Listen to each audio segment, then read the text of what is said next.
দিদা হাজির, গল্প দিদা হাজির। কি হলো বলো তো? একটা পশুদের স্কুলের কথা তো বললাম। এইবার পশুদের স্কুল ঠিক না, পাখিদেরই স্কুল। তাদের ড্রাইভার হচ্ছে হাঁস আর কন্ডাক্টর দাদা হচ্ছে কাক দাদা।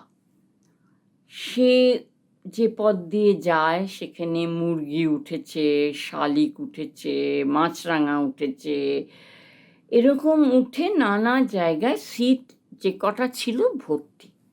হঠাৎ কাক কন্ডাক্টর দাদা দেখে এরম এরম এরম এরম থামো থামো থামো থামো করে ছাতারে পাখিরা সবসময় 7 জন একসঙ্গে থাকে।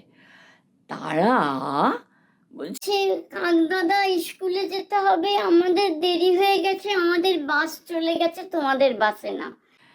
কাক তখন বলল উকি মেরে, দেখি জায়গা আছে নাকি। বলে হ্যাঁ জায়গা আছে, তবে একজনকে ড্রাইভার দাদার পাশে বসতে হবে। সে তো ভীষণ খুশি, ড্রাইভারের তাহলে পক পক করতে পারবে, এই করতে পারবে। গন্ডগোলটা হলো কি, ছাতারে ভাইদের জন্যে মুরগি একটু ঠেলা দিল, অমুককে একটু ঠেলা দিল, করতে করতে মাছরাঙা প্রায় সেটি আছে। আর মাছরাঙা কখনো জানলার বাইরে যাবে না, জানলার পাশ ছাড়া যাবে না, ও জানলার পাশেই বসবে। যে একটু চাপ লেগেছে, মাছরাঙা বলল বড্ড চাপ, আমি এবার উড়ে দেখি, টিফিন আনিনি। সাঁ করে উড়ে চলে গেল। এবার তো বাস করতে করতে বাস এসে হাজির হলো স্কুলের সামনে। এইবার তো কাকের মাথায় হাত, মাছরাঙা কোথায়। একবার এরকম হয়েছিল, একটা শালিক উড়ে গেছিল, ওকে খুব বকা খেতে হয়েছিল প্রিন্সিপালের কাছে। তখন ও বলল কি, এই যখন ও গুনছে তখন হঠাৎ উড়ে উড়ে উড়ে মাছরাঙা বলল, কাক দাদা কাকু কাকু আমি চলে এসেছি, চিন্তা নেই। বলে তুমি গেছিলে কেন? আমি টিফিন আনিনি, খেয়েও আসিনি, একটা মাছ খেলাম আর একটা মাছ পকেটে রেখেছি, টিফিন টাইমে খাবো। তখন কাক বলছে পকেটে রেখেছো, এক্ষুনি তো পড়ে যাবে পকেট থেকে। বলে না না, পড়বে না।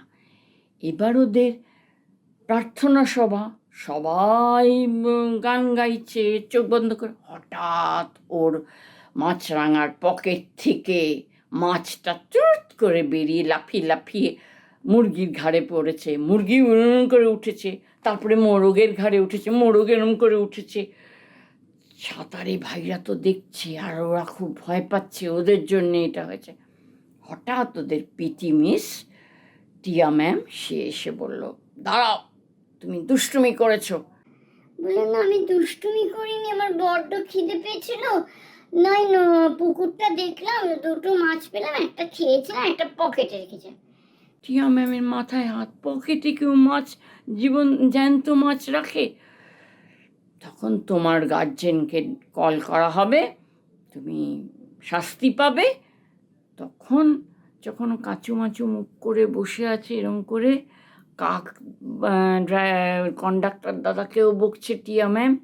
তখন ছাতারেরা 7 ভাই মিলে টিয়া ম্যামের কাছে গিয়ে বলল, মিস সরি, আমরা